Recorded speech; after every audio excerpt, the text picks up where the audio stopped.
tema de la erótica en la actualidad. Por ello, es muy importante el título del conversatorio cuando plantea erótica, proximidad y desnudez. Hoy invitamos especialmente a la compañera licenciada Amelia Leonor Galiastegui, que es profesora de filosofía, de psicología y de pedagogía. También es licenciada en filosofía por la Universidad Nacional de Mar del Plata, es magíster en humanidades y ciencias sociales en la Universidad Nacional de Quilmes, es miembro del grupo Mujer, Género y Feminismo desde la Filosofía de la Liberación, México, y del grupo GAP en la Universidad Nacional de Mar del Plata. Amelia es creadora y coordinadora del Grupo de Investigación de Filosofías del Sur, con sede en el Instituto Superior de Formación Docente número 22 de Olavarría, de Buenos Aires, de Argentina. Ha participado en numerosos congresos nacionales e internacionales y publicó 12 libros y tiene una cantidad impresionante de artículos. Y bueno, me parece que está todo dicho, en parte porque realmente tiene un currículum mucho más grande que tuvimos que comprimir, resumir. Va a estar entonces a cargo de la coordinación el compañero Enrique Díaz, de AFIL Argentina, y con un fuerte aplauso le damos la palabra a Amelia. Amelia, bienvenida.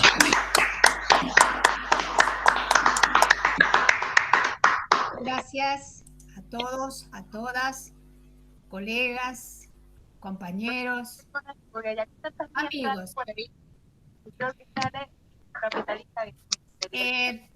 Este es un tema, como le comentaba a Daniel, que hace poco tiempo que estoy trabajando, pero que hace rato que anda dando vuelta en mi cabeza, a partir de más de 20 años de la lectura de Enrique Dussel y de haber trabajado sus textos en muchos de esos aspectos.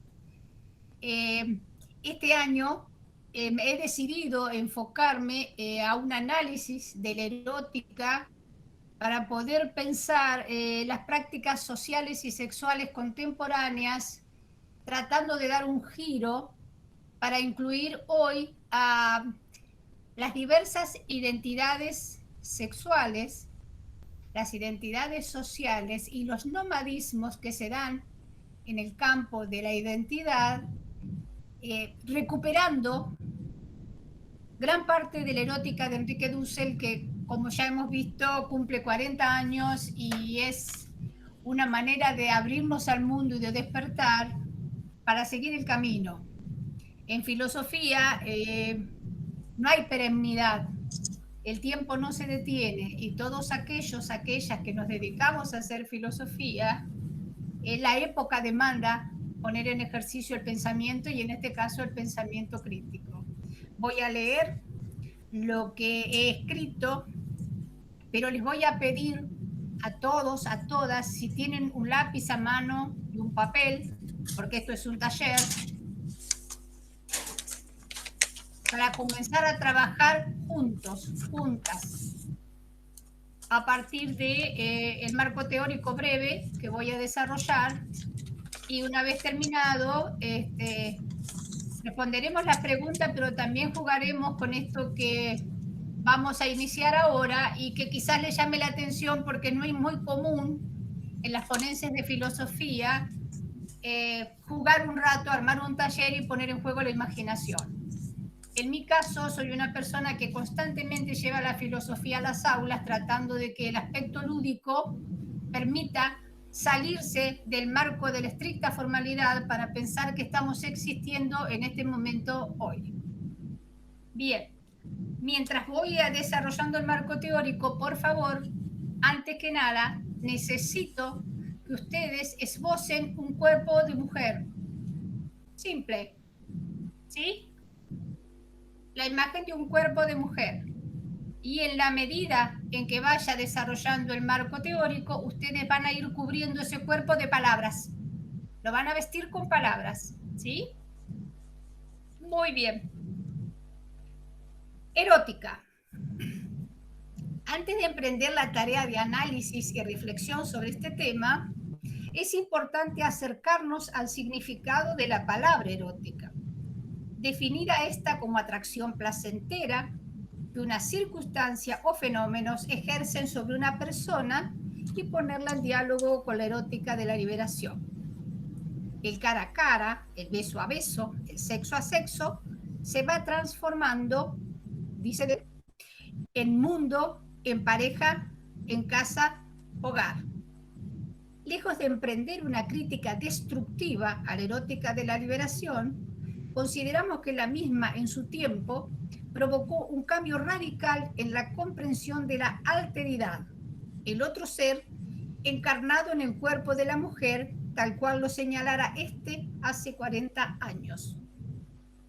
A este respecto, cabe considerar la complejidad interrelacional de este tiempo para abordar la erótica en un sentido amplio y como erotismo en el que se conjugan la diversidad de prácticas, identidades y filiaciones que distan mucho de la comprensión binaria de la que parte Enrique Dussel, pero que, sin embargo, este sienta las bases filosóficas, antropológicas y simbólicas para pensar las prácticas sociales e identitarias en el presente. Estamos exponiendo, en cierto modo, un concepto de erótica o de erotismo con el que podemos concordar o disentir, pero que nos parece relevante para retomar aquella concepción marco de la erótica de la liberación y ponerlo en diálogo con sus argumentos, criterios y expresiones frente a las demandas de las sexualidades del presente. Dado que el erotismo es definido como una exacerbación del deseo sexual, influido este por la imaginación, la fantasía y o la estimulación sensorial, como un fenómeno propiamente humano en el que estos se aparean por placer y no solo con fines reproductivos. Aspectos con los que diferimos no, en su connotación negativa, entendiendo este juego erótico como una experiencia humana fundamental. Nosotros vemos o partimos de un enfoque heurístico del deseo, del placer, uno que busca traer al escenario un posicionamiento actual que nos posibilite reflexionar acerca del complejo, diverso, multifacético e inasible mundo de expresiones identitarias sexuales no binarias ni clasificatorias en las que se inscriben los nomadismos configurando un mapa acerca de la erótica que habita el tercer milenio.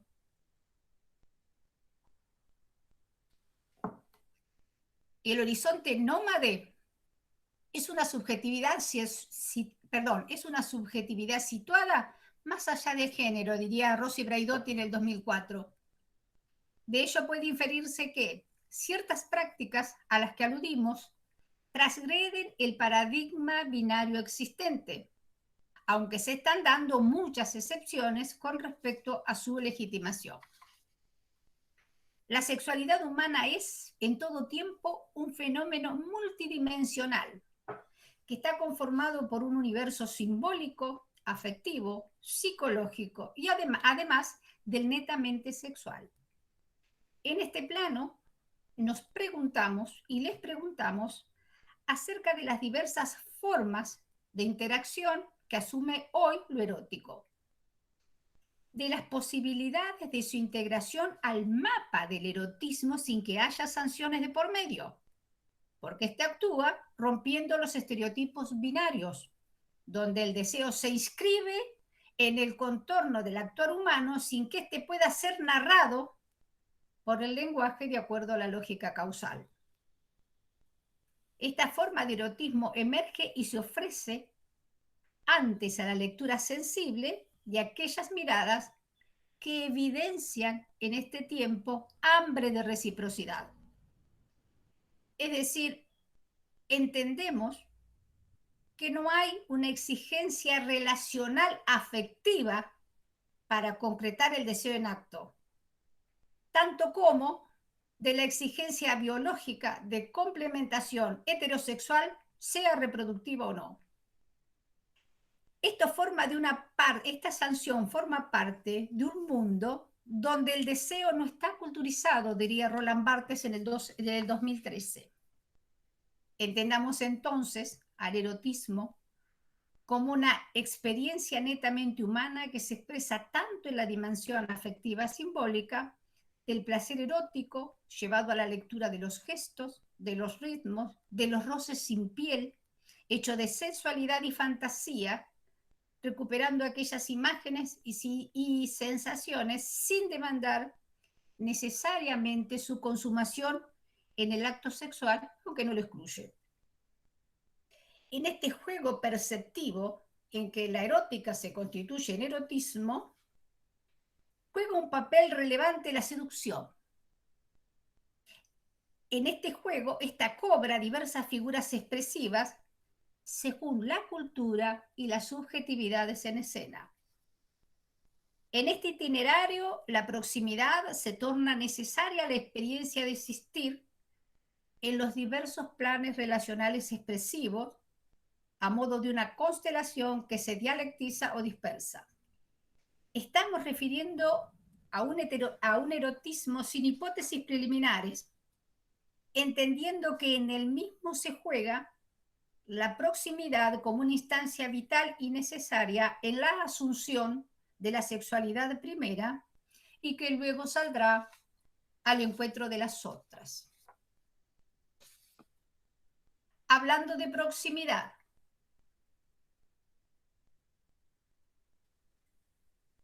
proximidad, en el sentido que Enrique Dussel le da en su filosofía de la liberación, es uno de los ejes que acompaña estos breves escritos, dado que en ellos apuntamos a un abordaje de la proximidad desde una visión del mundo que recupera lo dicho, incluyendo en ello un posicionamiento particular.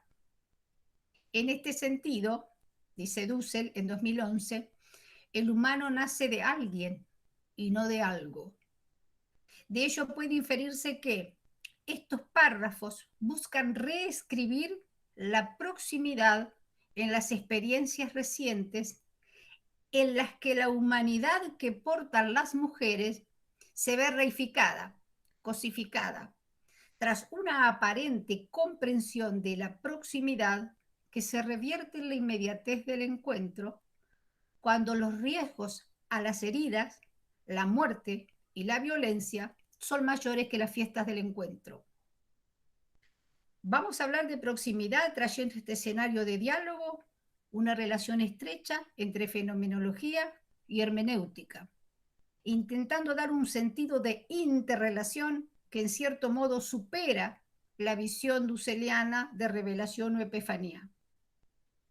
En el mundo reciente y presente, la reciprocidad entre los seres está puesta no solo en debate semántico, sino también político, jurídico, epistémico, acerca de las alteridades existentes y emergentes con alto tono interpelante. Aquí no nos preguntamos por el sentido del mundo, sino por el estar en el mundo desde otra construcción de la proximidad. Una que vaya más allá de todo el recorrido que el logos primero, la religión después y posteriormente la razón, sea moderna o posmoderna, ha logrado que la misma sea narrada y fundamentada por los varones, sosteniendo así su posición de dominio frente a las mujeres y a toda aquella otra expresión de la diversidad que atente contra esta razón. Nuestra crítica se funda en que la misma es producto de una analítica sesgada de ayer o del escepticismo radical acerca de la igualdad de los vínculos humanos entre sí que atraviesa el hoy. Estamos en busca de dar un giro a estas tesis, dado que la noción de ser en el mundo y con los otros seres a que apuntamos, cuando hablamos de proximidad, no incurre en la precisión de un límite, sino de la reciprocidad que debiera alentar a todo acercarse humano. Entendemos siempre que aproximarse es acortar distancias, es acercarse no solo en la intimidad, sino en las prácticas sociales, sexuales y también políticas. En este marco, el enfoque propuesto problematiza el sentido de la proximidad en interrelación con la erótica y la desnudez en sus aspectos positivos como una construcción intersubjetiva humana o subjetividad social, como diría Enrique Dussel. Aunque con mayor fuerza vamos a involucrarnos con los aspectos negativos de la proximidad que la época disfraza cuando naturaliza las violencias hacia las mujeres. En este contexto cubre un sentido profundo aquello de que aproximarse, dice Dussel, es acortar distancias hacia un alguien que puede esperarnos o rechazarnos, darnos la mano o herirnos. Precisamente allí es donde ponemos el acento para pensar la proximidad en sentido crítico. Y obviamente estamos haciendo referencia al contexto social de la tercera década del siglo XXI y con ello a la violencia explícita sobre el cuerpo de las mujeres y a la crueldad que se ejerce sobre los mismos hasta llegar a la extinción de la vida. Tanto como hacemos alusión al encubrimiento de la maldad que se concreta bajo el signo de la inmediatez, en la que en pos de la satisfacción de un deseo abyecto se consuma la violencia en el cuerpo en el instante, en el mismo momento en que se quiebra la proximidad en el sentido humano.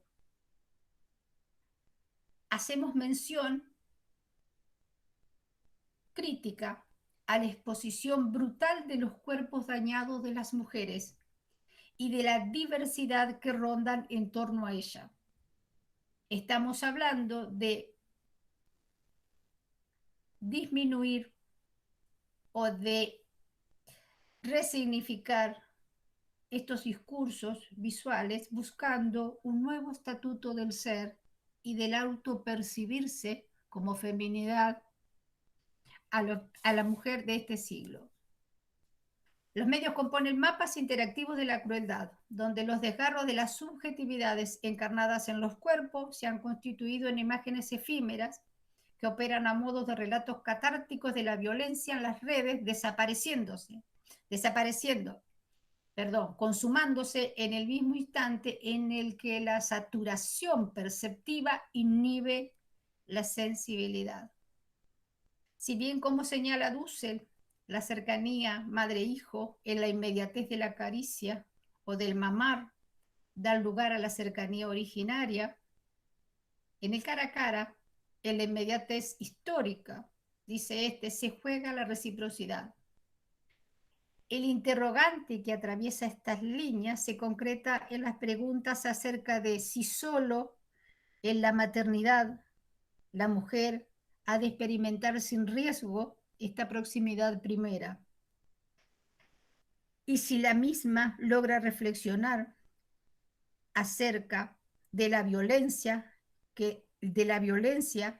a que se expone cuando lleva la misma al plano erótico, y de los modos en que las referencias a los planos de la violencia tienen que ver con la no conclusión, ¿sí?, de una instancia amorosa como regulamiento necesario de todas las relaciones en curso.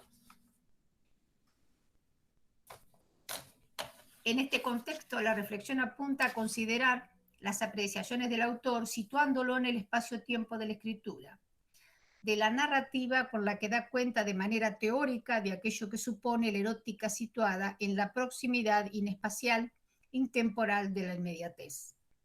En el encuentro que Dussel resume de este modo: la fiesta erótica en la soledad y la oscuridad de la caricia es una fiesta como referencia originaria final, y lo estoy tomando de un texto de 1977, una de las primeras escrituras de Enrique Dussel.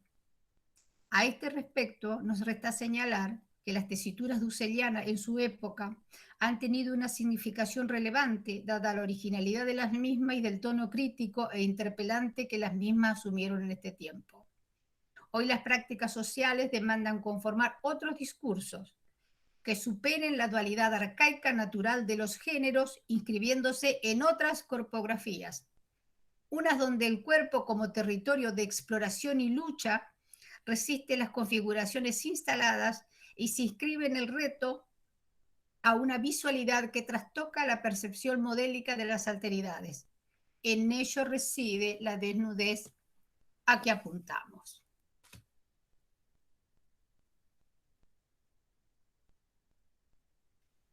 Disculpe. Tratando de establecer un hilo conductor con esta triada del relato, nos preguntamos y les preguntamos qué implica pensar la desnudez en el marco de una proximidad erótica vista desde una reflexión feminista abierta a las diversas expresiones de ser mujer en el mundo de la vida del tercer milenio. Este es un posicionamiento crítico que asumimos y que busca tensar las cuerdas de discursos o las palabras con las que los vestidos del tiempo han cubierto los cuerpos y las comprensiones de lo que es ser o sentirse mujer bajo la hegemonía masculina androcéntrica. Pensar desde la propia subjetividad, de reconocerse en acto como tal, en la gestión personal particular del deseo e involucrarse con esta triada conceptual, siguiendo de algún modo el mapa categorial de la erótica de la liberación, exige incluir en ella la diversidad identitaria nómade, a la que hacía alusión hoy, para acercarla a la visión del mundo feminista contemporáneo, con la que emprendemos el análisis de estas reflexiones y proyecciones a que apuntamos. Esta perspectiva demanda pensar acerca de lo que se entiende por ser mujer en la definición clásica. Mujer, persona de sexo femenino, la casada con relación al marido, en forma negativa, del arte, de la vida o de vida airada, de mala vida, de mal vivir, mundana, perdida, pública, prostituta.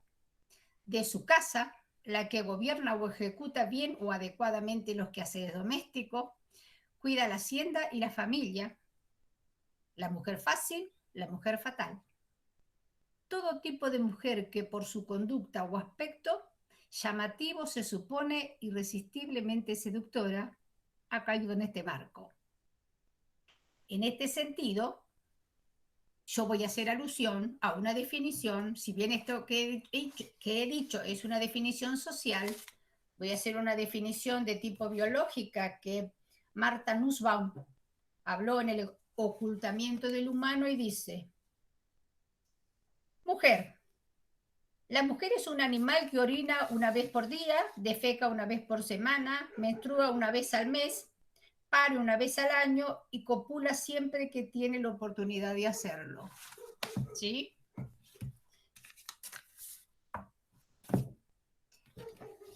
En este contexto se configura lo que es estar desnuda, no vestida o mal provista de vestida, falta o despojada de lo que la cubre o adorna y complementa.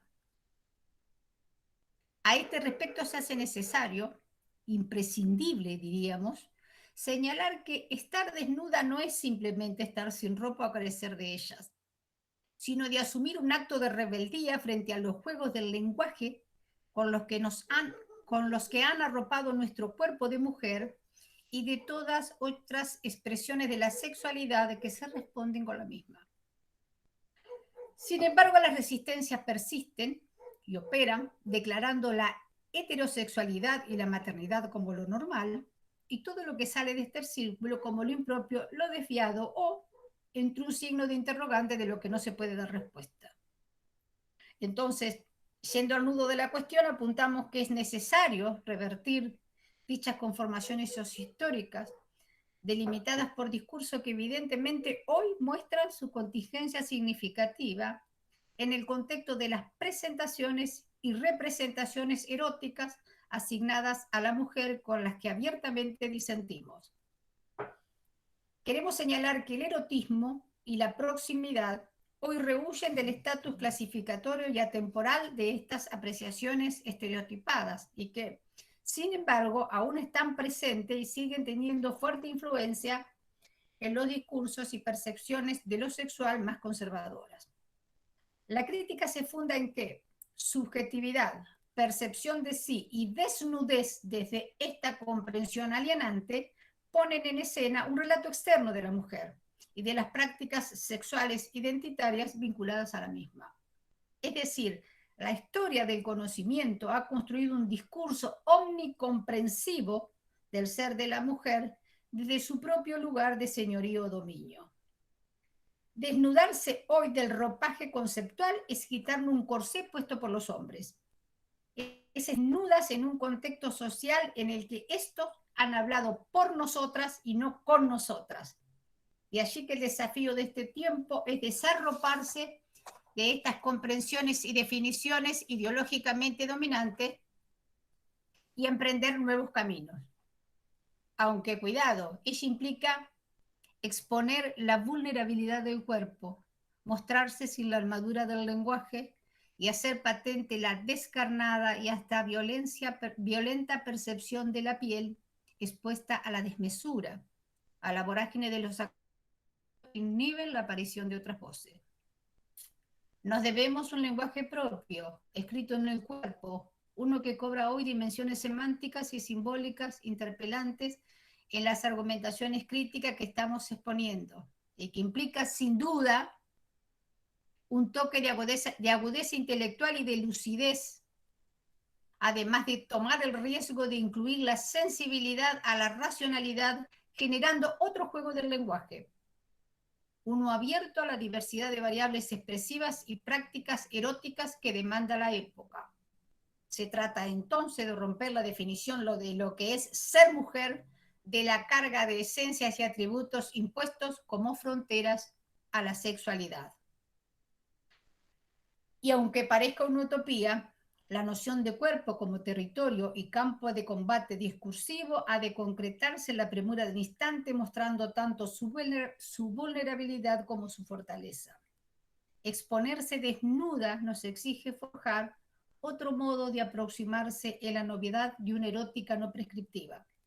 Es generar otro lenguaje, no ya como vestido del tiempo, sino como una construcción intelectual, racional, sensible, con la que cubrirnos de las tempestades que se generan cuando salimos a los escenarios del presente provocando revoluciones. Cada revolución es fruto de una evolución perceptiva, imaginativa y estratégica de ponerle el cuerpo a las palabras sin sumisiones ni vergüenzas, incluyendo en ella todas aquellas manifestaciones del ser mujer sin someterse ni buscar el escrutinio identitario o la perennidad. Muchas gracias. Bien. Tomamos un traguito de agua y seguimos.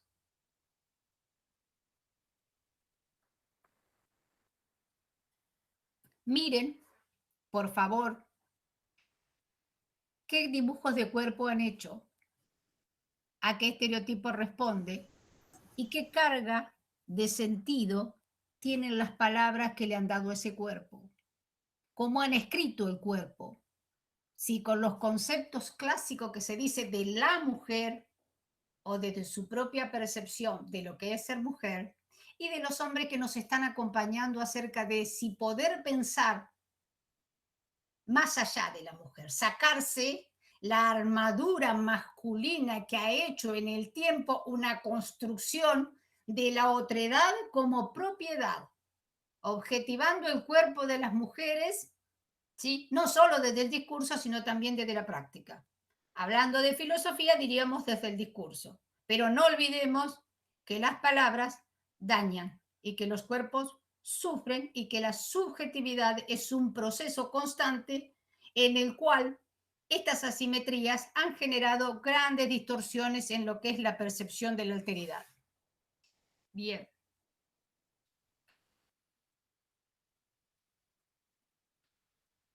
¿Y cómo fue? A ver, escucho voces. ¿Y cómo fue? Muy bien. Muy bien. No sé quién me habló. Cristina, muy bien. Bien, Cristina, ¿qué te parece? Me parece muy acertado y revelador lo que escribí. Perdón, a raíz de lo que ibas diciendo, que no entendía mucho, porque quería escucharte y escribir, pero me parece que algo o entendí o coincide, no sé. Sí, sí. Muy bien, bien. Es decir, no hay una lógica para entender, sino que nos atraviese. Bien, escucho.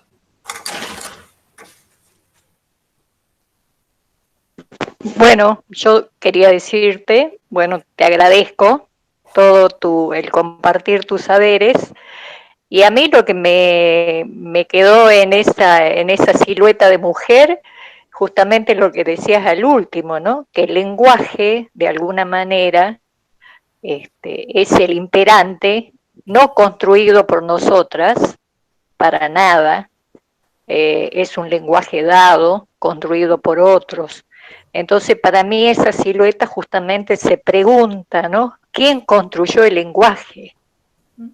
¿Cómo se construyó ese lenguaje? Porque a partir de ahí voy a ir desentrañando el intríngulis chinguli, que significa un lenguaje dominante y construido desde afuera. Exacto. Pensemos que, como dice Dussel, tenemos un idioma implantado y que en América se borraron las lenguas. Entonces, este idioma que tenemos no es nuestro. Y la comprensión eurocéntrica del ser y los lenguajes de los que hemos aprendido obligatoriamente dependen de la concepción del idioma con que se mira el mundo. Pero nosotros teníamos nuestras propias lenguas y nuestra propia idiosincrasia de pueblo. Entonces, decir, bueno, también estamos presos de esas cuestiones, ¿sí? Bien, Claro. Y otra cosa, también que uno es para preguntarse respecto al lenguaje, ¿no? ¿Por qué el lenguaje o las palabras tienen género? Un libro no es femenino ni masculino, un libro es un libro, pero todo está calificado así, ¿no? Con género. Sí, aparte que una palabra, a ver, el lenguaje no es solo palabras. Claro, ¿no? sí, sí. El lenguaje Pero también las palabras expresan más algunas veces que los símbolos, ¿no? Y los símbolos acompañan a las palabras, es decir, no podemos quitar algo de lo otro, está todo, el sistema ha hecho que esté todo ordenadito. hay que empezar a desarmarlo. Claro, claro, sí, sí, me gusta tu mirada porque justamente desde la filosofía se nos presentan un montón de caminos. Tal cual. Yo hacía alusión a la erótica porque cuando yo descubrí a Enrique Dussel hace más de 20 años, wow, un filósofo que se acuerda de las mujeres, porque no hemos tenido una existencia relevante en la historia. Entonces, hablar de la mujer y hablar del sexo, si bien ahora uno recupera y trae al escenario del presente, pero hace 40 años, hablar de un orgasmo de la mujer con todas las críticas que posteriormente se pueden hacer después, y hablar de una relación carnal era ponerse un saco de conceptual mayor. Entonces hay que recuperar aquellas cuestiones que nos han sido muy valiosas y que te permiten pensar. Sí, sí. Hola, Amelia. Soy Marianela, soy tu alumna de primero de filosofía. Tuve un inconveniente con mi compu, estoy desde mi hijo y no tiene cámara, por eso no me vas a ver y estoy desde la cuenta de él. Yo pensando todo esto que decías, la vestí de lucha, de expresión y de discursos, como que se me ocurrió eso. Exacto, de lucha, de expresión y de discurso. Sí, aparte, ¿cómo hacemos para romper con el límite del discurso? Con el discurso como límite, como horizonte al pensamiento nuestro. Porque cuando yo digo como un toque de lucidez e intelectual, estoy derribando esa frontera que nos pusieron como sensibilidad. Las mujeres también tenemos una lucidez intelectual para poder interpelar lo dado. ¿Sí? No tenemos un sexto sentido ni somos esencialmente nada. Somos un humano, animal, como lo quieran llamar, igual al hombre. El tema es que uno ha tenido la hegemonía del discurso y del dominio y nosotros hemos crecido a la sombra. Pero no es que hemos dejado de crecer, no hemos tenido la palabra. ¿Sí? A lo mejor a través de la lucha se pueden ir cambiando esos discursos. Tal cual. Tal cual. Sí, Y vieron tal que cual. el cuerpo como territorio generalmente instala su campo de batalla en el lecho. Yo digo que no hay campo de batalla más feroz que los lechos, los dormitorios, los lechos, los lugares de intimidad, porque pueden ser las formas más amorosas como las formas más violentas, encubiertas las miradas. Ahí los Y desgarros, políticas, lógica. exacto, los desgarros no tienen mirada. Políticas. Sí, sí. Ahí se juega mucho el poder en el hecho. Totalmente. A ver, Silvina, que ha levantado la mano, ¿se ve ahí? Sí, buenas tardes a todos y a todas. Bueno, Ame, nada, súper interesante lo que planteas desde la erótica latinoamericana. Justo estoy abordando a Joan Scott como historiadora, ¿no? O el análisis histórico acerca del género. Y esto, ¿no? De dibujar el cuerpo, en principio, digo, bueno, es un cuerpo normativizado, o sea, cuando empecé a dibujar el cuerpo femenino, me planteé que estaba dibujando la corporalidad de la mujer, ¿sí? Y en realidad hoy, dibujar un cuerpo de mujer, podemos dibujar un cuerpo de una persona trans, ¿sí? O que tiene otras percepciones acerca de, o vivencias identitarias de su erótica que no necesariamente responden a la binariedad. Entonces, recuperaba esto, ¿no? De lo que Scott plantea, ¿no? De cómo es el género el que produce el significado para el sexo y la diferencia sexual, ¿sí? Es lo que plantea la autora, y no el sexo el que determina los significados del género. Entonces hay que focalizarse en abrir, sobre todo teniendo en cuenta que la historia de las mujeres y la historia del feminismo viene siendo, o sea, revisada críticamente desde los distintos ámbitos epistémicos, no solo desde la filosofía, las ciencias sociales también está rastreando, ¿no?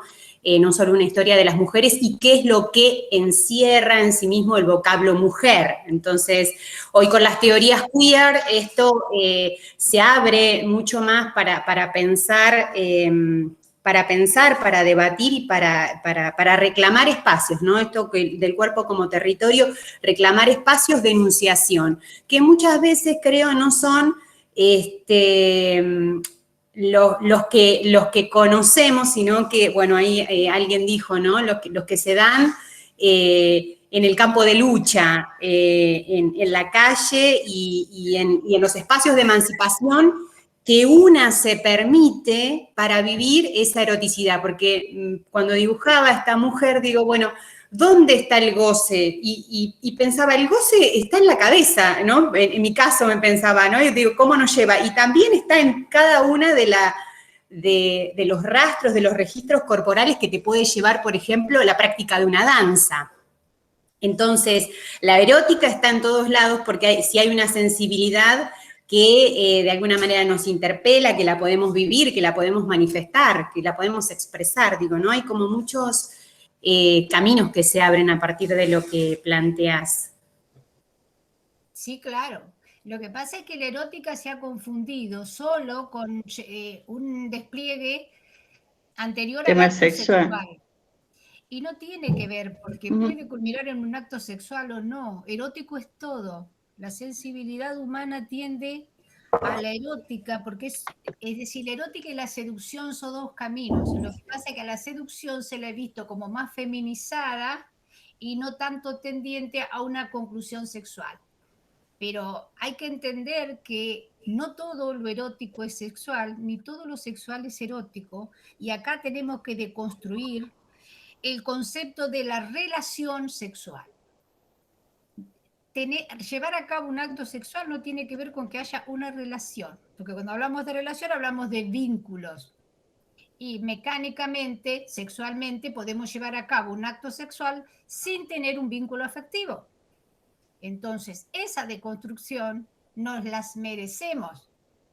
Del mismo modo que no se puede pensar o no se debiera pensar que solo el juego erótico se corresponde con una distinción de la identidad sexual en el momento del acto. ¿Sí? No digo, debo asumir la identidad del varón en el acto sexual en el sentido de los griegos activo-pasivo. No debo asumir ningún nada.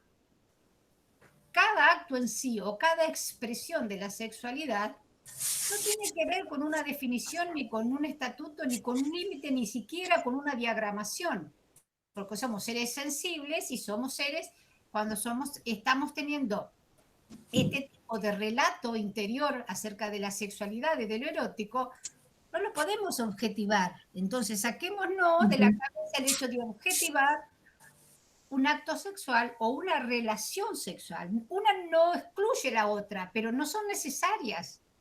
Entonces, es decir, ¿cómo pensamos? El hecho es uno de los problemas del feminismo contemporáneo, y esto lo digo desde mi mirada, es que pretende estatuir distinciones como una dualidad entre machismo, feminismo. Estamos cayendo en el mismo error, porque estamos categorizándonos como tal o cual. Es decir, la sexualidad, la proximidad, el erotismo y la desnudez es una conjunción en la que amerita pensarnos a nosotros como construcción humana, como construcción subjetiva, que no depende del afuera, sino de nosotros. Lo que pasa es que siempre se ha visto a la mujer objetivándola, ¿sí? La mujer es la mujer es esto, la mujer es decir, pero a ver, Dussel en un momento le critica a Freud que no da lugar, es muy largo, pero no voy a desarrollar toda la erótica, que él no da lugar a la alteridad, una de las críticas de Dussel, y dice que la mujer debe el hombre debe hacer que la mujer logre llegar al orgasmo y a la propia satisfacción. No necesitamos un hombre para llegar al orgasmo. Lo podemos lograr tranquilamente, con o sin. Es decir, pensemos que no estamos demandando de la otra genitalidad para llegar a la conclusión de un acto sexual satisfactorio. No necesitamos un hombre, no necesitamos compatibilidad, no necesitamos nada. Si la hay porque la busqué o la elegí, fantástico. Es decir, no es una frontera, no es un límite. ¿Sí? Entonces, es decir, tenemos que pensar en esos lugares del discurso en los que se nos ha ubicado. La mujer, para estar plena, debe llevar a cabo el acto sexual y lograr la satisfacción, igual que el hombre. El hombre debe darle a la mujer la satisfacción de su libido. Yo no necesito un hombre. O lo elijo. Es decir, lo que voy es que no es una necesidad, sino una búsqueda. No estamos hablando de una necesidad, no estamos hablando de rechazar los hombres, sino que son búsquedas personales, pero que no la debemos plantear como un límite. Es decir, podemos jugar a la sensualidad, a la eroticidad y a la sexualidad imaginativamente, creativamente, desde nuestra propia subjetividad, logrando la satisfacción, ese hambre de reciprocidad, pero que primero tiene que ser, como decía Levinas, con uno mismo. Si no somos hospitalarios con nuestro propio cuerpo, con nuestra propia sexualidad, nunca podemos integrar a otro. Entonces, es decir, ¿De qué manera se juega esto? Y tiene diversas maneras. El gran problema que tenemos las mujeres es que siempre hemos sido interpretadas, habladas, definidas y contraídas. Entonces, ¿cómo empezamos? Y hay que animarse. Y hay que animarse. La lucha empieza en los dormitorios, mujeres, no se olviden. La lucha empieza en los dormitorios. Enseñemos a pensar en los dormitorios, porque han sido específicamente creados para un espacio de intimidad, de oscuridad y dominación. El juego de las palabras, el juego del lenguaje y el juego de los cuerpos deben permitir, ¿sí?, una retirada del ejercicio de la sexualidad como una práctica que involucra sí o sí un otro. Eso sería una construcción que a nosotros por lo menos nos sanaría de las heridas del presente. Y estoy hablando de mujeres porque en este momento aludí a las mujeres, pero también quiero poner especial énfasis en las identidades autopercibidas. ¿Sí? Las identidades autopercibidas, cualquiera que ellas sean, no tienen necesidad de mutilarse para parecerse estereotipadamente a lo que demanda el mercado. ¿Sí? Si me autopercibo mujer y he nacido genitalmente, morfológicamente hombre, no tengo que darme hormonas, ni ponerme pechos, ni nada. El ejercicio de la sexualidad no tiene que ver con la apariencia. Tiene que ver con uno, con la intimidad, cómo uno se construye. Lo mismo para las mujeres. Es decir, eso de las identidades autopercibidas, hay una aparente apertura a la comprensión. Mentira. La aparente, por eso digo aparente, porque hay un manto del discurso que los está incluyendo, que no es integrar. Incluir es meter dentro. ¿Sí? Entonces, pensemos desde ese lugar. Bien, yo me entusiasmo, le doy la palabra a ustedes. Sí, permiso, Ame, nuevamente. Respecto de esto de cómo vos abordás el cuerpo como territorio, digo, también pensar o por lo menos dar lugar a los pequeños lugares que el cuerpo tiene para vivenciar esa erótica, ¿sí? O sea, ¿cuáles son esos pequeños lugares del cuerpo femenino que pueden tener lugar o que muchas veces podemos intentar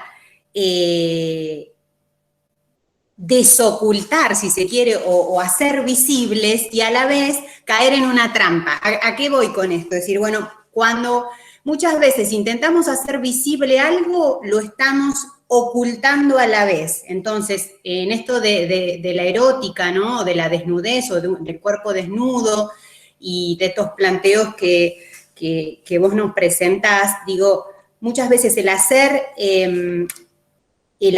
ver puede buscar ocultar. Entonces, vos hablaste de los dormitorios, ¿no? Digo, a veces uno intenta poner luz en un lugar o desocultar y a la vez esa misma intención no nos tiene que llevar a caer en las trampas, ¿sí? O sea, en trampas que no solo en lo discursivo, sino en lo retórico lo llevamos y lo plasmamos, porque hay, como vos bien señalás, estamos hablando de adquisición de derechos con la ley de matrimonio igualitario, la ley de identidad de género, pero dista mucho eso de las prácticas cotidianas llevarlo al plano de lo concreto, es decir, el respeto por la alteridad sintiente como tal, más allá de su propia definición. Bien, sí, a ver. Bien, gracias, Silvina. Sí, escuchamos.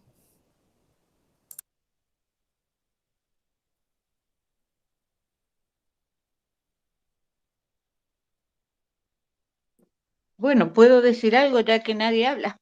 Está muy silenciosa. A mí me parece como... ¿Un tanto asustada o estar muy impactada? Una de dos. Sí, le damos la palabra acá y después a vos, Liliana. Sí. Mira, yo justamente a raíz de lo que estaba diciendo la compañera había notado genitalidad, género, sexualidad, que me parece que es más o menos de lo que vos estabas hablando, Amelia.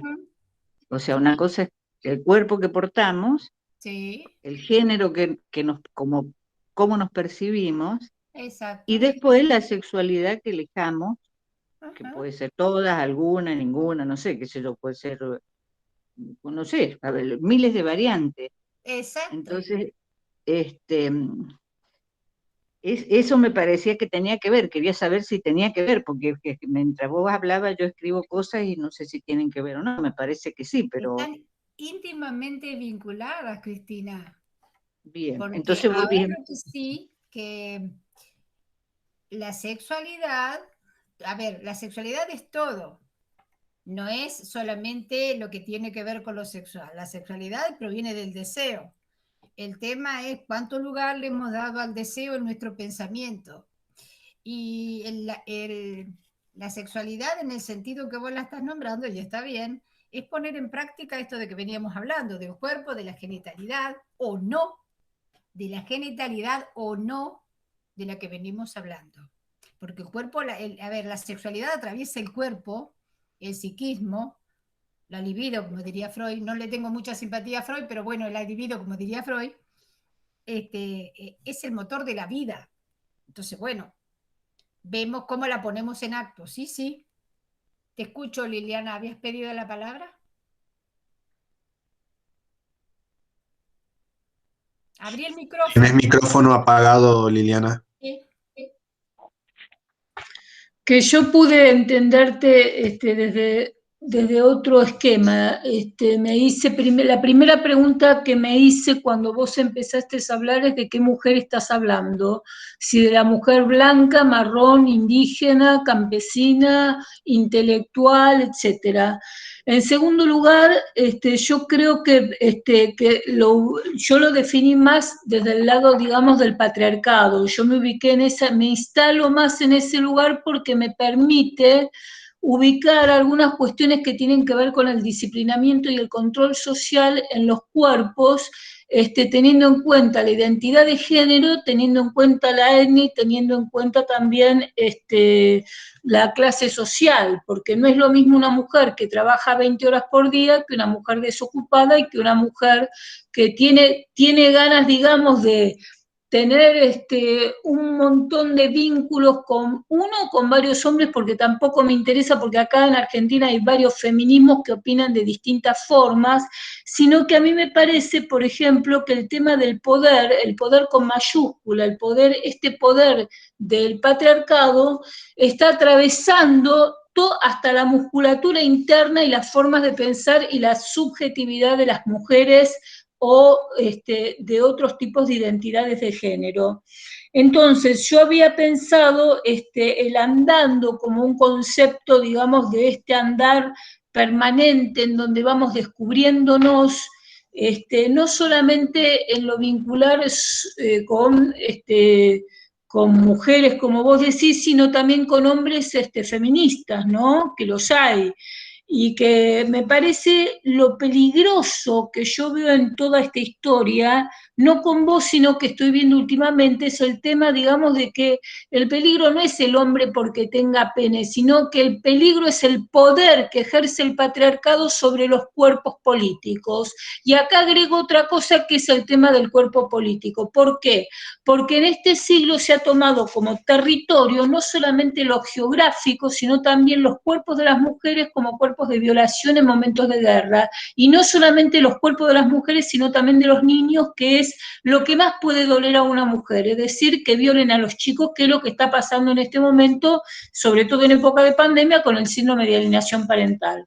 Por otro lado, yo estaba pensando en esto que vos decías sobre la experiencia humana en relación a lo simbólico, lo afectivo, lo sensual, iba a agregar lo imaginario también, ¿no? Y había construido un cuerpo de mujer en donde no tienen los mismos, digamos, códigos que los hombres, sino que tiene mi singularidad. Es decir, el poder que yo tengo de construir un fenómeno como una imagen de un cuerpo, ¿no? Que puede ser, digamos, que esté atravesado por palabras como desde el orden simbólico como imaginario, ¿no?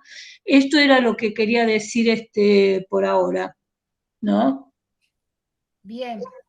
Yo te quería responder que cuando vos hablas de poder, de patriarcado y me preguntás si pueden ser negras, si pueden ser criollas, yo te diría que a diferencia de las ciencias sociales, la filosofía habla del ser y el ser de la mujer no tiene raza, no tiene color, no Sí, tiene sí. frontera, es el ser de la mujer.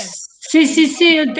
Sí, lo que pasa es que el concepto de ser eurocéntrico no es lo mismo que el ser latinoamericano, por eso hice la diferencia. Estamos, pero cuando yo hoy hablé de que hemos aprendido a hablar un idioma, Claro, el claro. hecho de tomar el idioma eurocéntrico nos obliga a las latinoamericanas a resignificar ese concepto de ser.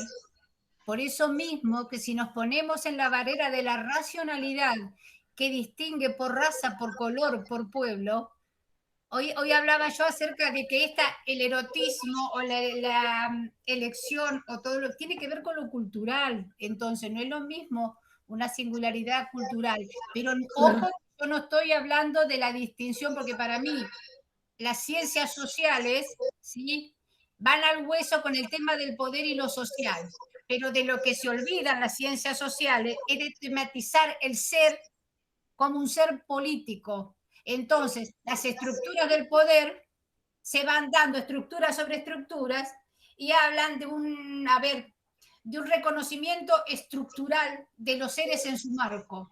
Y no olvides que las ciencias sociales trabajan con datos. Y el dato es un tanto cuantitativo cuando se llevan las muestras en función de una investigación. Y cuando en filosofía hablamos de otra construcción y que por ahí yo no hablaría de patriarcado, por ejemplo. No hablo de machismo, yo hablo de androcentrismo porque es un término más filosófico. Yo creo que deberían complementarse un tanto las ciencias sociales con la filosofía, pero por el momento estamos a abismo de distancia y la conjunción que se está haciendo entre filosofía y ciencias sociales va en desmedro de la filosofía porque las ciencias sociales tienen un vocabulario más cercano a lo cotidiano, permite entender Claro. y la filosofía te obliga a reflexionar. Pero sí, concuerdo con vos, es decir, concuerdo con vos. Lo que no me animaría nunca a decir una mujer indígena, una mujer blanca, para mí las mujeres no tienen pie. Pero tienen experiencia y vivencia que no es lo mismo la mujer que se pinta las uñas mirando la novela de la telenovela de la tarde que una mujer indígena que está trabajando y limpiando pisos 12 horas por día. A eso me refiero. Ahí caes en el prejuicio, Claro. que la que se pinta las uñas mirando la telenovela no Sí. si estamos cargados. Que van ¿Quién sabe? En una vez. Pero sí, hay que pensarlo. Hay que pensarlo. Una pregunta, Amelia. Una pregunta respecto de lo que dijo Liliana. Perdóname, sí, una pregunta respecto a lo que dijo Liliana. Sí. Después Alfredo. Una pregunta para vos, Amelia, ¿qué opinás? Y un poco de lo que dijo Liliana, ¿no? Que el pene, es decir, para ella, no es para nada simbólico para mí. Más allá de todo, ¿vos qué opinás? A mí me parece que toda esta problemática, podríamos decir, que reflexionamos a la luz de la filosofía, tiene mucho que ver el tema del falogocentrismo, claro, ¿no? Porque el falo es justamente lo que ha generado todas esas políticas centralistas y bueno, y a partir de ahí es donde nosotras tenemos que empezar a desconstruir, ¿no? Claro, por eso hay vibradores de pene y no tenemos. Escribiendo al chat, a ver, por favor, yo hablaría hasta mañana con todas, no tengo horarios, ¿eh? Bien. Ay, Ana, después Mariela Obando, nuestra compañera también. Me encanta, es lo mío, dale. Mira, yo no tengo la experiencia, mira, yo fui invitada, recién empiezo hace 3 meses o 4 meses con Daniel en esta nuevo andar de lo que es la filosofía de la liberación. Entonces me parece como nueva en esto muy elevado, o sea, que es para un determinado nivel muy académico tu discurso. Entonces empecé a dibujar, después dije, no sé, no quise terminarlo, porque tengo un problema, yo o escucho o escribo, no puedo hacer las dos cosas a la vez, no puedo disociarme. Entonces, con respecto a lo que decía, hay dos cuestiones en lo que me gustaría ver qué pensás. El cuerpo erótico puede ser, entre comillas, o no, de tema de la sexualidad, en la mujer militante. Muchas veces he visto instancias que utilizan el poder del erotismo y de la sexualidad con respecto a subir algún escalón más en cuanto a lo que es la militancia, ¿sí? La militancia en un partido o en un movimiento. Esto por un lado. Y por otro lado, o sea, el erotismo en la política. Yo no tengo este problema que vos decís de que hay que asumir determinadas cosas porque tengo un marido feminista, así que todo ese problema no lo tengo. Es más, una vez cuando iba a un encuentro de mujeres, le pregunté a él hace unos años por qué no hacían encuentros de varones, y dice, nosotros no tenemos por qué hacerlo, si tenemos todo servido, es un patriarcado y tiene razón, ¿no es cierto? Entonces, volviendo al tema, me parece que fue muy, muy elevado, por lo menos para mí. Me gustaría que vos me conectes con gente o que me largues, por ejemplo, la Curiel, que lo encontré de casualidad en internet, Ochi Oriel, o Curiel, para conectarme porque me interesa muchísimo el tema y siempre he militado en la rama del feminismo. Sí concuerdo con Liliana, que Liliana tiene muchos más años de estudio, y es psicóloga aparte, y es antropóloga, entonces hay determinadas cosas que yo sí comparto con ella, el tema de la diferencia entre que no es lo mismo una mujer separada que está laburando todo el día y que a la noche pensar en sexualidad, realmente yo como lo pasé ni se piensa en sexualidad, porque uno termina el día reventada. Esto por un lado. Y por otro lado, no es lo mismo la mujer, que hay muchas mujeres académicas que cuando contratan a una mujer para que le limpie la casa, y ahí está la diferencia. La mujer que le va a limpiar la casa a la militante académica no puede hacer la militancia. Entonces hay diferentes niveles en lo que es la mujer, en lo que es la militancia y en lo que es determinadas cosas. Yo sí hago diferencia entre la mujer negra, la mujer aborigen, la mujer militante, la mujer... Hay varios roles que debemos cumplir y que no están contemplados. No estoy de acuerdo con vos que es uno solo, ¿no? No estoy de acuerdo porque inclusive tiene que ver la clase, tiene que ver el género y tiene que ver la etnia, absolutamente. Bien, le damos la palabra a Mariel Obando, que está levantando la mano desde hoy. ¿A quién más, chicas? Yo estaría, ya les digo, vamos a terminar. Y yo también. Sí, un Buenas segundito, tardes. por favor. Un gusto. Dibujos a Enrique, perdón, a Daniel. Quiero recuperar esos dibujos para la próxima. Un gusto estar con ustedes. Dale, Mariela. Un gusto estar con ustedes. Fíjense que yo creo que Amelia y Liliana están en el mismo camino, están buscando el mismo camino, pero de diferentes fuentes.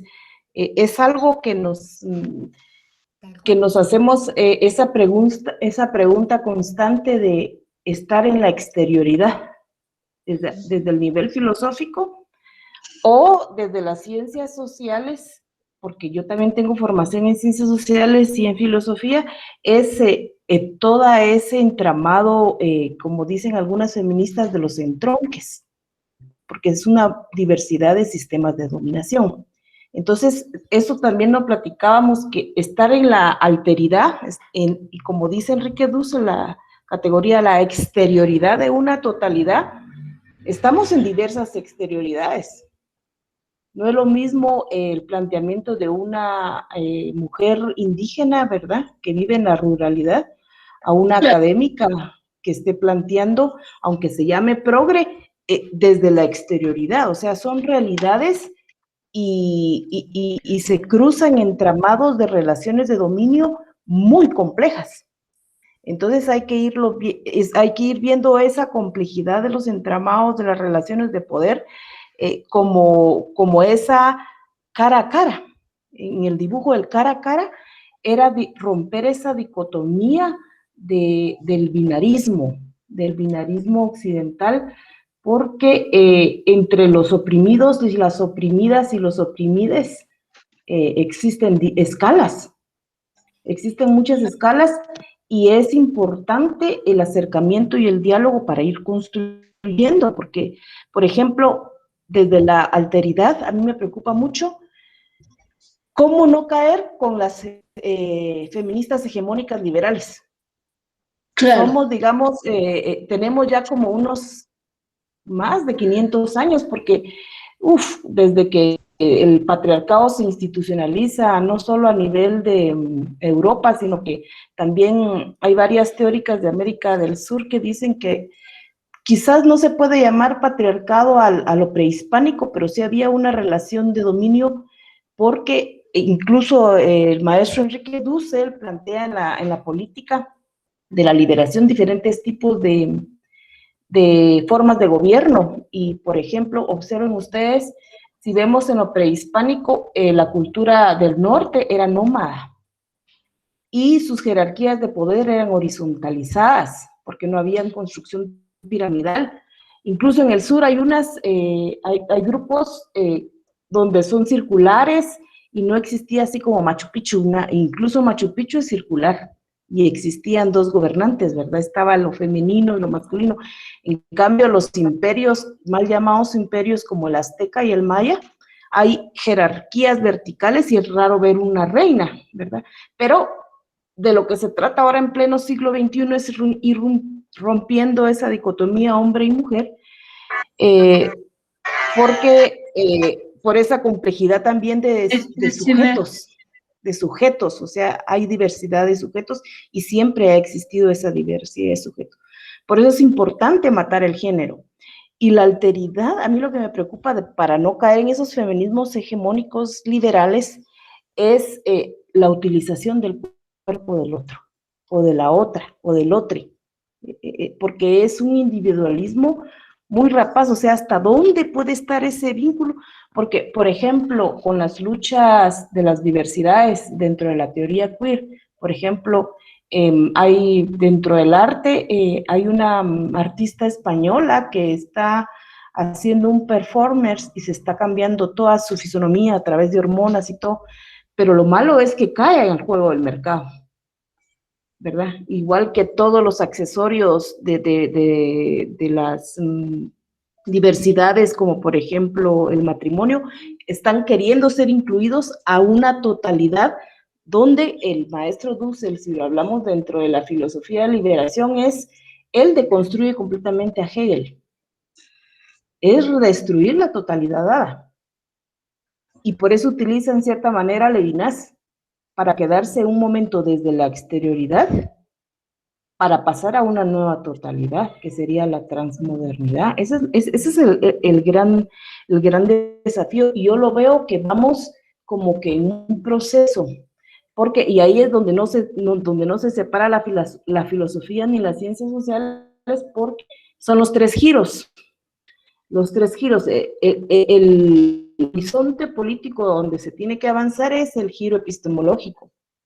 Ahorita pienso que estamos dando el giro lingüístico, o sea, deconstruyendo esas categorías hegemónicas, occidentalocéntricas, patriarcales.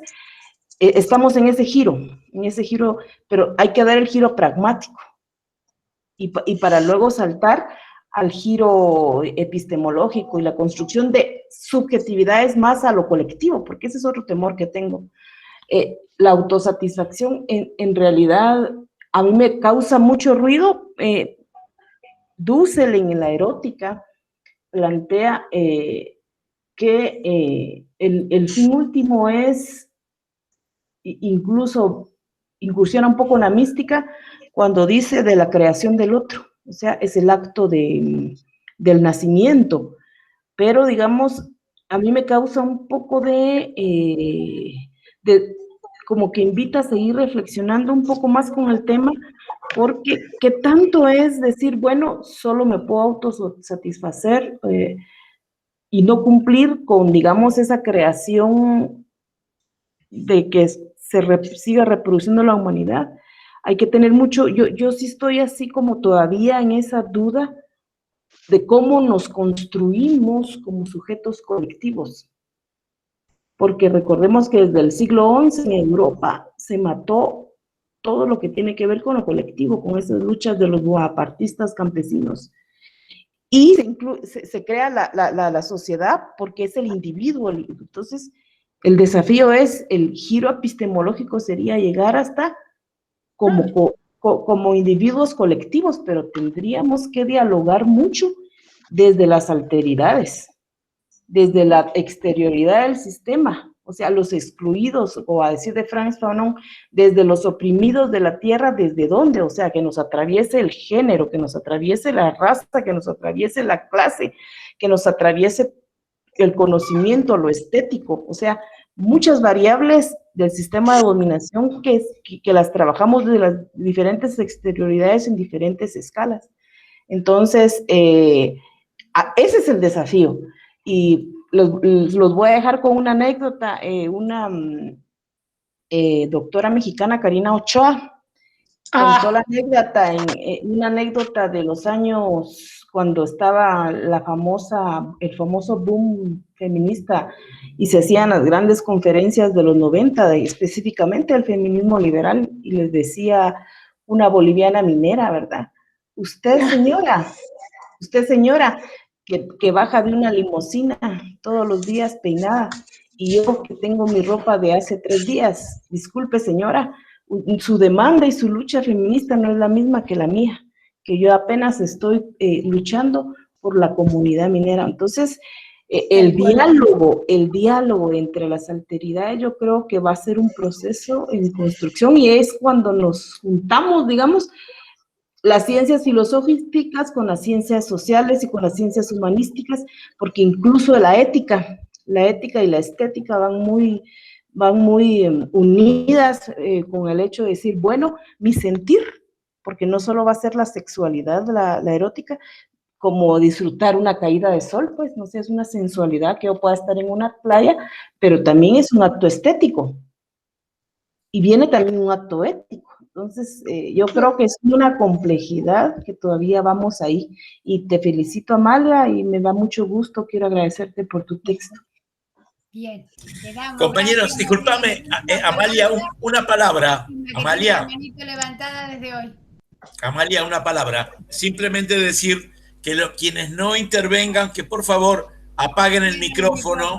Sí. Y por favor, hay un compañero que está de República Dominicana y que dejó una pregunta, y si no, cualquier cosa, se llama Fragín, y invitarlo después a una pregunta. Gracias. Sí, hazme acordar, por favor. Le damos Dale. la palabra a Fátima y después vamos a ir, Daniel. Bueno.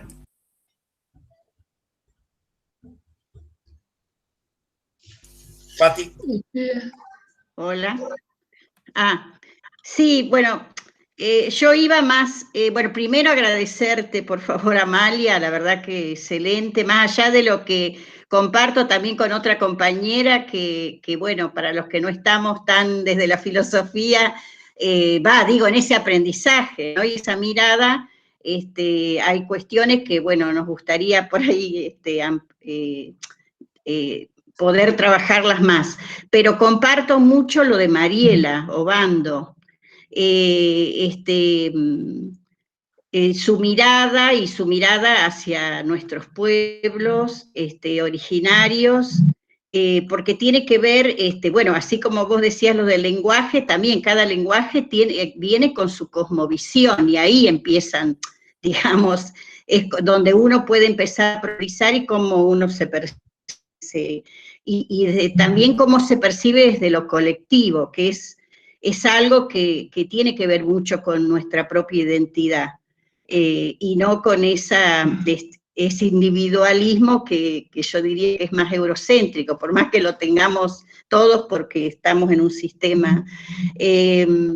uno de los aspectos y también digo por las experiencias que hemos tenido también desde la infancia, tiene ahí todo un trabajo y tal vez no se han podido todavía ver ciertas experiencias que hubo, porque, por ejemplo, yo tuve una experiencia de estar, bueno, en la época del terrorismo de Estado, en una cárcel de mujeres, donde nos concentraron a 200 en un momento, y hubo muchas otras cárceles de varones. Y uno de los aspectos que siempre rescatamos es cómo las mujeres enseguida vimos esta cuestión de lo colectivo, y que esa resistencia debía ser colectiva. Y eso hizo de que muchísimas sobreviviéramos con otra fortaleza, yo diría. En este momento se está escribiendo un libro que es un libro colectivo de testimonio, se llama Nosotras en Libertad. El primer libro fue Nosotras, y ahora se está haciendo uno que es cada una con su testimonio y qué pasó con Nosotras en Libertad. Y uno de los aspectos a mí que más me interesa es el tema de la crianza, porque creo que está en nosotras, justamente. Es fundamental, es algo que siempre, yo tal vez me lo demandé y me lo preguntaba siempre por justamente haber tenido la experiencia del terrorismo de Estado y haber sido parte de ese territorio en el cuerpo de las mujeres, siempre fue algo que a mí lo demandé muchísimo,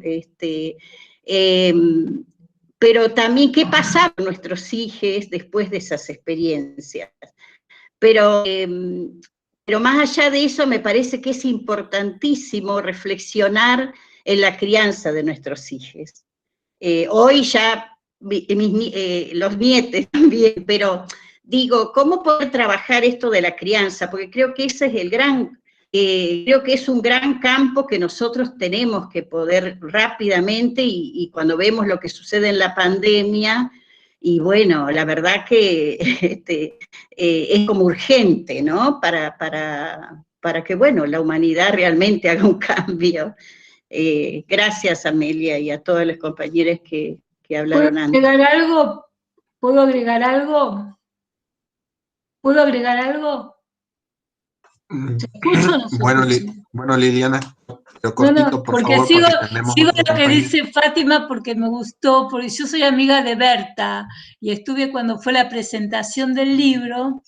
También estuve presa en la época del terrorismo de Estado, y a mí me parece que lo que dice Fátima es muy interesante, escuchando cómo resolvieron el tema de la crianza colectivamente, es decir, el trabajo comunitario y el trabajo participativo en el colectivo. No importa, digamos, pueden estar presas como pueden estar comprando lechuga, no importa qué, pero cómo fueron resolviendo o cómo resolvimos también situaciones muy complejas y muy difíciles que recién ahora están empezando a salir a la luz, porque hay que estar, digamos, no por sobresaltar, digamos, la situación. Fueron violados también hombres, muchos hombres también fueron violados en la cárcel, pero digo, en el caso de la crianza de las mujeres en las cárceles, es impresionante en este libro que vos decís, Fátima, es impresionante con el cuidado y la delicadeza con que las mujeres fueron amamantando a otros chicos, inclusive cómo algunas iban viendo después de muchos años que no podían verlos, es decir, caían en la cárcel y no podían ver a sus hijos durante años, y cómo pudieron resolver colectivamente este problema que yo creo que es una característica muy particular de nuestra, ¿no? La cuestión, digamos, colectiva, ¿no? Colectiva, no individual, colectiva, porque el individualismo viene de la mano del eurocentrismo. En Latinoamérica viene la mano de la participación y de lo colectivo y de lo comunitario, que es otra cosa. Por eso lo marqué. Dale, está bien, le vamos a dar la palabra a otras personas. Están muy interesantes, chicas, la verdad que seguiríamos, pero no sé, a ver, había un hombre que hacía unas preguntas, tampoco nos vamos a olvidar de los hombres, ¿sí?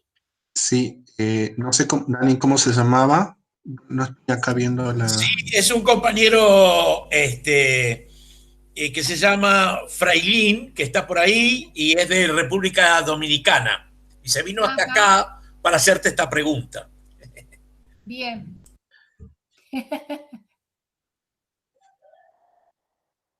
Frailín, por ahí. Bien, no quería hablar, pero me han obligado, por decirlo así. La pregunta es, a propósito de Enrique Dussel, y además, porque este es un seminario de filosofía de la liberación, y la proximidad es una categoría que bien corresponde precisamente a esta filosofía. Y la formulo de la siguiente manera. Enrique Dussel, al referirse al ser, distingue el ser como centro y el ser como periferia. El primero sería el ser, el segundo sería el no ser.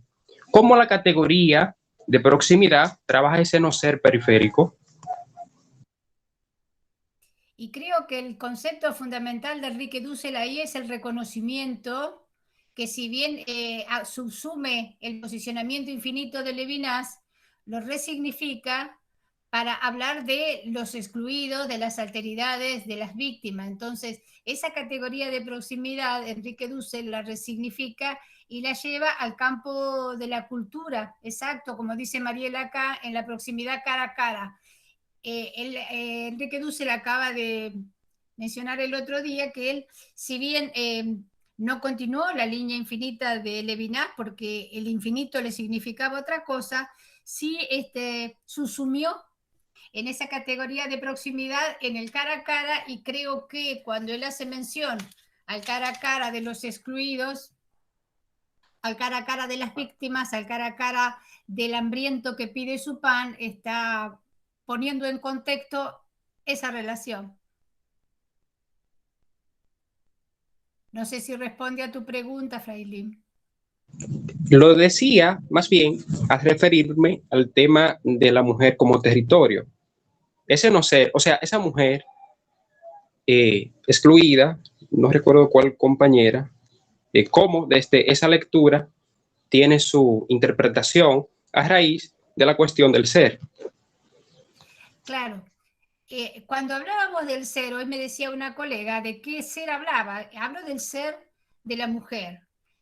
En el caso de la erótica de Enrique Dussel, la mujer es incluida como un elemento pasivo en la relación sexual que está a la espera de ese reconocimiento que no se da. Se lo reconoce como ser, pero en la cuestión erótica pasa a ser un ser pasivo.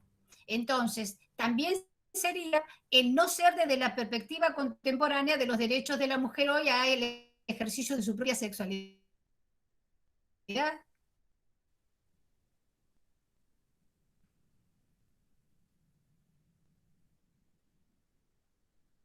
¿Sí? ¿Alguien más estaba levantando? No sé si te respondí, Frailín. Ana, querés preguntar porque estás escribiendo y tienes la posibilidad de preguntarlo. Y no, lo que pasa es que mucha gente había levantado la mano y no quería interrumpir, pero bueno, insisto, insisto. En el tema de la mujer tercera edad hay muy poco escrito en el tema de la tercera edad mujer, feminismo sobre todo. Así que si podés decir algunas cosas, y no, tampoco estoy de acuerdo con el tema de la pasividad, o sea, generalizar una pasividad que no existe en muchas mujeres, sobre todo en esta época que hay un boom y que lleva muchas veces a malas interpretaciones y a tirarse contra el varón. No comparto esa visión. Pero si podés hablar sobre el tema de la tercera edad, te voy a agradecer. Mira, creo, ¿no? Esto no estoy hablando de Enrique Dussel, sino desde mi propia perspectiva, que la tercera edad no está considerada en muchos de los casos como con una sexualidad activa. Si bien ahora, en este tiempo, tercer milenio, hay muchos cambios, pero la mujer en la tercera edad nunca fue considerada como un ser activo. Fíjense que la menopausia marcaba, ¿sí?, natural y socialmente la pérdida de consideración como un ser sexual activo. La prueba está que cuando llevaban a la abuela a vivir a las casas, irrumpían en las habitaciones de la abuela a cualquier horario y en cualquier momento, y si una abuela se estaba masturbando, ¿qué pasa? Habría que preguntarse, ¿por qué los nietos entraron, los hijos entraron o el yerno entró? Es decir, a eso voy yo. Socialmente no estaba considerada una sexualidad activa. Hay alguien que levanta la mano, chicas, no sé, a ver. Espera, Cristina, te doy la palabra, Cristina. Sí, Esto no lo se me ha hecho estaba diciendo por mí misma. Se me ha hecho un lío terrible, pero a ver si me lo puedo aclarar. Primero, muy gracioso lo de las abuelas, muy gracioso. Y lo de la menopausia por el rol reproductivo que exclusivamente se otorgaba a la sexualidad femenina. Pero se me ha hecho un lío en el siguiente sentido. Me parece que se me están mezclando a mí dos temas. Uno que es el patriarcado como patrón de poder hegemónico. Dentro de eso estamos viendo, una cosa es ver el rol de la mujer en ese sistema, digamos. Yo empecé diciéndome feminista después del movimiento de mujeres y ahora me digo del movimiento antipatriarcal, con lo cual incluyo hombres y mujeres. Entonces, y con todas las variantes. Entre los feminismos, qué sé yo, bueno, yo me siento compañera y de lucha de los varones antipatriarcales y de las mujeres antipatriarcales.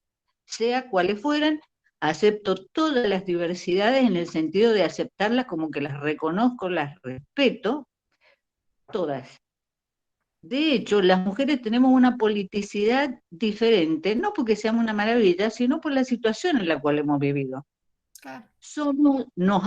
Tenemos lazos comunitarios más, tendemos a lazos comunitarios, tendemos a lo colectivo. La prueba está en las horas populares, la prueba está en las piqueteras, que al principio eran las mujeres al frente con los niños, después cuando llegaron los subsidios pasaron los varones. La prueba está en las presas, la prueba está en las abuelas, en las madres. Tendemos, pero no por maravillosa, yo creo que es porque no nos quedó otra, es decir, estamos tan sometidas que hemos tenido y tenemos una politicidad distinta que yo quisiera contagiársela a los varones, porque creo que son víctimas del patriarcado, tal como lo somos nosotros, si bien nosotros somos más físicamente agredidas y en la puesta en escena somos las agredidas, tenemos más defensa.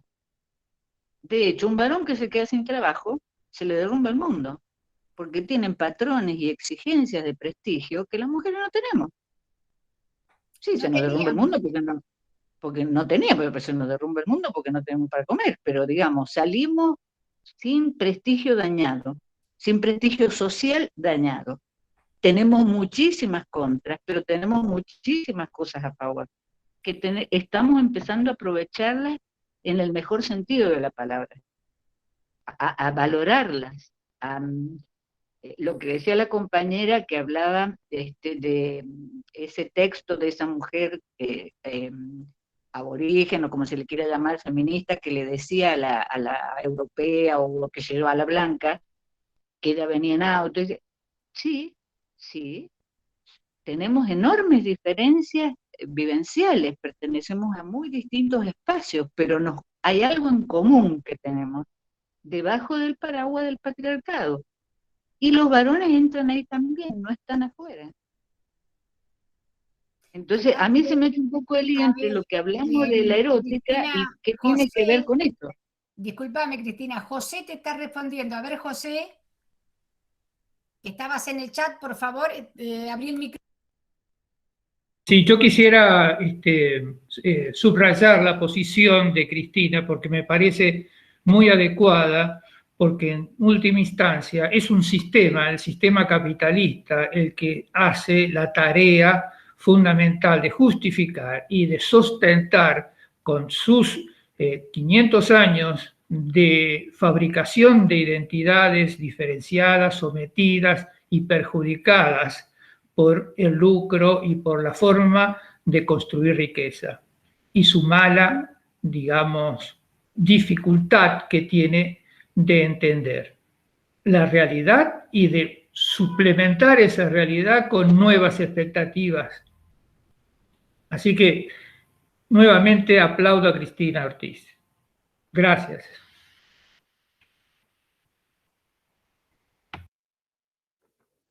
Compañeros, no nos perdamos un poquito con relación a, si seguimos la línea dusseliana, recordemos que Dussel plantea también que la producción, para no ser tan economicistas, ¿verdad?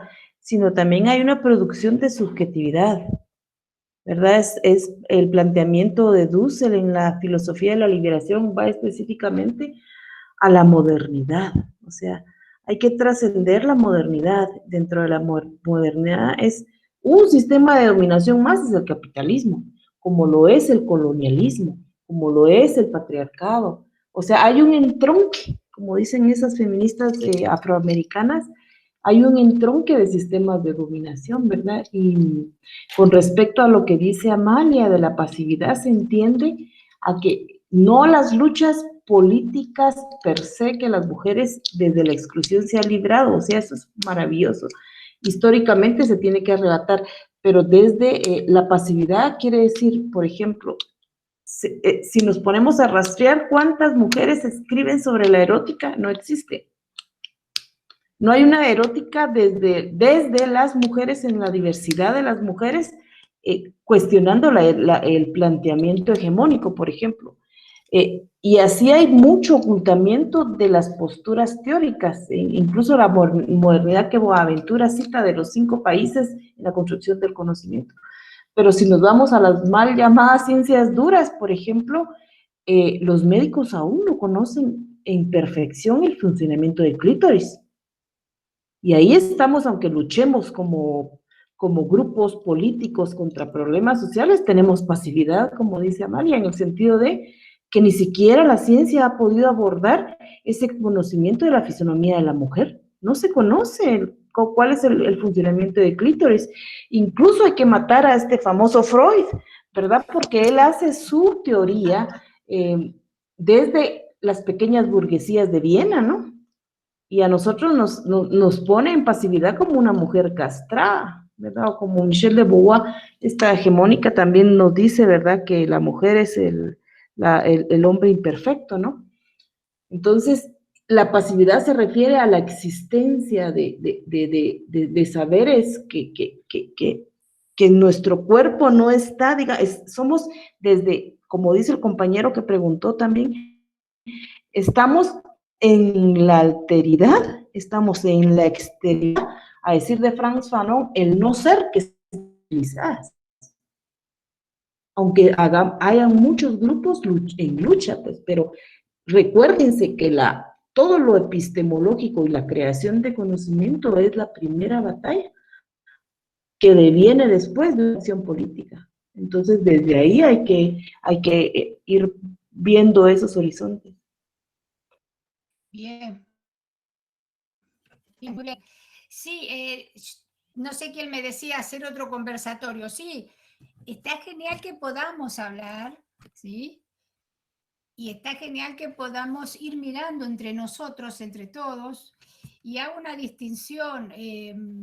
Para mí los hombres no son mis enemigos, son mis iguales. Y lo que yo quiero frente a los hombres es tener igualdad. Nada más, es decir, autonomía, derechos, igualdad. No es estar en contra de o a favor de. Somos iguales, pero deberíamos tener un registro en la realidad que nos igualara y no que no nos diferenciara. Porque la compañera recién decía, el hombre se queda sin trabajo y es un drama. Las mujeres también, cuando nos quedamos sin trabajo, es un drama porque el 90% de las mujeres está aportando a la economía familiar. Pero generalmente muchas veces el trabajo no es reconocido cuando crían a los hijos o lo demás.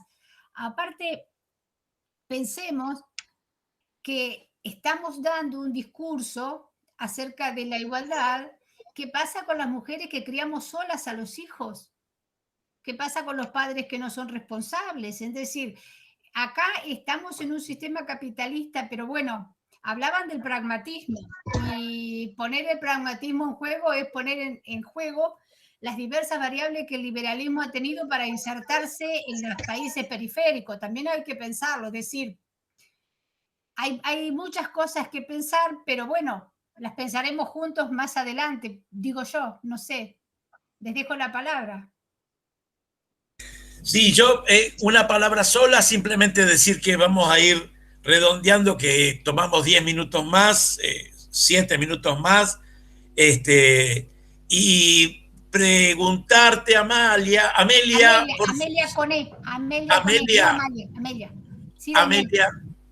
Amelia, querida Amelia, que necesitábamos saber dónde se pueden reunir otras compañeras con respecto al tema de AFIL de la mujer, que sé que está con Mariela de Guatemala y todo eso, así que después decilo y aparte déjamelo que yo lo reenvío a los grupos nuestros. Bien. Que organice un conversatorio o algo así, me dijiste, no te entendí, Daniel. No, muchas compañeras Sí. que están acá y otras que quedaron afuera porque me explicaron, tienen ganas de saber cómo pueden seguir la reunión, la relación con AFIL y con de lo femenino, y me parece interesante que lo dejes grabado y después me lo mandes, yo lo mando a los grupos para continuar la relación contigo y con Mariela y con todos los grupos. Sé que hay un montón de compañeras nuestras de AFIL. Lo estaba grabando tu colega de la UNJU. Bien. Sí, Amelia, está toda la sesión grabada. Perfecto, no ahí lo te tenemos, preocupes. después lo vamos a distribuir. Igualmente creo que lo que Daniel se refiere, Amelia, es sobre el grupo que vos nos habías comentado, de mujeres que se juntan a hablar. Sí, sí. Ese grupo. Sí, Y lo que quiere Daniel es que vos pases la información para que las personas que están presentes en este momento puedan asistir a esas sesiones también y puedan ser parte. Utilizo por ahí este mecanismo para que vemos a la gente que está, sí, no hay problema. Es más, construir saberes es lo mejor que nos puede pasar. Entre todos, entre todas, entre todos, no sé, no hay distinción, pero sí, y esta distinción que marcaba hoy yo entre ciencias sociales y filosofía, nos los debemos una charla profunda acerca de las miradas, porque hay diferencias que no se notan, pero hay diferencias irreconciliables entre ciencias sociales y filosofía, más allá del paradigma que le querramos poner, ¿sí? Pero habría que pensarlo y dialogarlo juntos para ver qué podemos construir, ¿sí? Pero bueno, y más este tema sobre... Gladys Cazón, habla Gladys, o no tenés micrófono. Porque Gladys me escribe y yo me pierdo. A ver. Gladys Cazón, ¿dónde está? Habla Gladys. Sí. No. Que hace rato Mariela decía de Simone de Beauvoir y para mí te digo, desde mi adolescencia, el primer foquito que se prendió fue justamente con ella. A mí me parece, coincido con lo que dice Dussel, ¿no? Que por ahí hay que fagocitar lo mejor de lo que tienen muchas filósofas, escritoras, eurocéntricas o no eurocéntricas, que de alguna manera nos van generando construcciones aprendidas en la academia, y por otro lado desconstruimos eso y a partir de eso generamos o interpretamos nuevos conocimientos a la luz nuestro americano, digamos. Lo que pasa es que hay muchas feministas, filósofas y cientistas sociales latinoamericanas, muchísimas, muy buenas, y que uno puede acudir a ellos si intenta. Yo estoy leyendo ahora Feminismos del Sur, que también es una obra muy reciente, de chicas muy jóvenes, que hablan, son de Argentina y Latinoamérica. También estoy leyendo Feminismos Latinoamericanos por María Luisa Femenías, que tiene una mirada muy amplia. Estoy leyendo a Rosy Braidotti, me gusta la cuestión de los nomadismos. Es decir, sí. Pero latinoamericano hay mucha gente. Una colega del Grupo de México recomendaba a Galindo leer. Es decir, Beauvoir fue en su tiempo un quiebre, pero bueno, tenemos mucho para pensar desde América Latina cómo construir juntas, así. Sí, 8. Claro, nosotros ahora sí tenemos un montón de filósofas, pero acordemos de que de alguna manera en la academia te formás con filósofas que justamente no fueron nuestras americanas, ¿no? Sí, la filosofía tiene eso y las ciencias sociales quizás también. Esto de subsumir y superar de acuerdo a las épocas. Claro, claro, sí, como dice Mariela, ¿no? Con los principios de la filosofía de la liberación. Claro. Sí, ese es justamente, yo digo, el alerta que nos ponemos y el giro epistemológico que nos damos y que de alguna manera a mí al menos me causa una alegría y una emoción indescriptible, porque vos decís, clic, pero ¿cómo no me di cuenta antes? Hay que pensar algo muy interesante y a partir de ese encuentro yo conocí a Daniel, que acabo de terminar mi maestría en Ciencias Sociales y les puedo decir que de feminismo, bien, gracias. No hay talleres, es decir, las universidades argentinas siguen siendo eurocéntricas, es muy poco de recuperar. Yo quiero hacer un doctorado con latinoamericana y no encuentro. Entonces, es decir, las universidades están formando intelectos para ampliar la capacidad reflexiva o como sea, o juego reflexivo, estamos viendo que siguen repitiendo el mismo molde eurocéntrico. Claro, claro. Cuando yo defender mi tesis con Dussel y Rorty ahora, tampoco encontraba gente que supiera latinoamericana en la Universidad de Quilmes. Entonces, decir, bueno, miremos que nosotros en los institutos superiores tenemos una fuerte impronta latinoamericana crítica y en la universidad habrá algunas, no digo todas, pero en las que yo tengo experiencia, no. Yo conocí a Dussel en Mar del Plata a través de Marcelo Lobosco, que tenía un seminario de latinoamericana, pero después no he encontrado. Entonces también pensemos, acá Ciencias Sociales en Olavarría detesta latinoamericana, no existe. Entonces también, ¿de qué formato de Ciencias Sociales hablamos y en qué lugares vamos a hacer hincapié para pensar en una transposición o una subsunción de lo extranjero para llevarlo al campo de la resemantización latinoamericana? Es decir, por ahí habría que pensarlo en profundidad. Por eso decía hoy, no por el hecho de debatir ciencias sociales, sino por pensar que las universidades siguen siendo eurocéntricas en su mayoría. En Argentina estoy hablando, ¿eh? Sí, sí, totalmente de acuerdo, sí, sí, sí.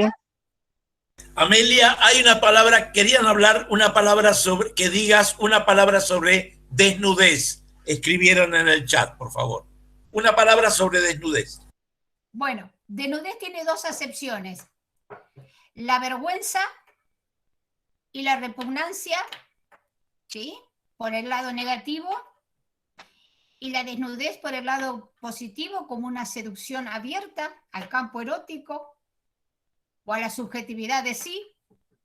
Y también en el sentido en que lo tomo acá, en este texto estoy hablando de el ropaje que nos han colgado a lo largo de la historia para cubrir nuestros cuerpos, que es específicamente lo que tomo acá, y la desnudez es quitarnos ese corsé de concepto que nos han puesto, que ustedes mismos fueron escribiendo en los dibujos, y empezar de nuevo, empezar a partir de esto, debates, coloquios, críticas, y creo que en ese sentido, retomar Dussel para superar en algunos aspectos, en el sentido de que ni la intimidad ni la oscuridad.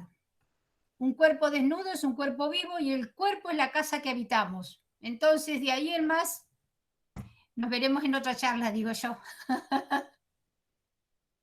Da para muchísimo, pero bueno.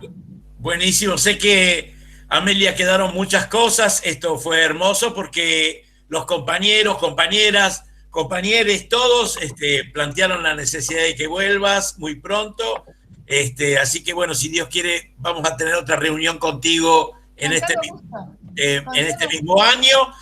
Lo que te pido, insisto, es después que me dejes un una manera de relacionarse con el grupo, con los grupos de afil femenino, como está la compañera de Guatemala, y sé que está nuestra compañera Becerra y otras compañeras más, y hay otras compañeras que van a querer unirse.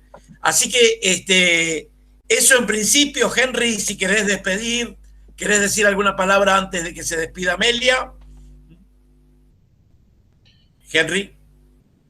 No, solamente agradecerle, la verdad, por haber hecho posible este espacio, ¿no? Seguramente ya nos vamos a ir encontrando en otros espacios, ¿no? Porque en ese sentido tenemos que dar gracias, que parece que todos los que nos vamos dedicando al pensamiento latinoamericano, también nuestros caminos se van cruzando y se van enriqueciendo. Entonces, nada, darte solamente las gracias por este espacio, por tu tiempo, por haber compartido tu experiencia, tu caminar, digamos, en estas temáticas en las cuales estamos abordando. Bueno, ojalá que dentro de muy poco tiempo podamos cruzar de nuevo caminos y poder estar siguiendo escuchándote, debatiendo y construyendo, ¿no? A partir del colectivo. Así que bueno, queda grabada toda la sesión del día de hoy. Ya dentro de un momento le voy a mandar a Daniel el link de la grabación. Luego ya Daniel estará subiéndolo al canal de YouTube, ¿no? de los talleres populares. Bueno, y estaremos difundiendo el mismo. Así que bueno, muchas gracias Amelia y muchas gracias a todos los asistentes del día de hoy. Le demos un fuerte aplauso a Amelia.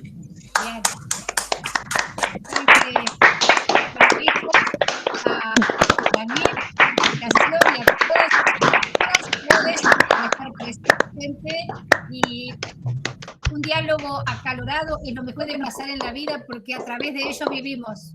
Entonces, sentir emoción, levantar la voz, y ese fueguito que nos sube por la garganta es sentir un cuerpo vivo. Entonces nos debemos todas las charlas que ustedes quieran, y les agradezco por estar y por compartir. Un abrazo grande. Chao compañeros, muchas gracias. Y seguimos. Gracias, nos vemos la próxima. Chao Amelia. Adiós. Chao. Chao. Chao. Chao, compañeros. Gracias.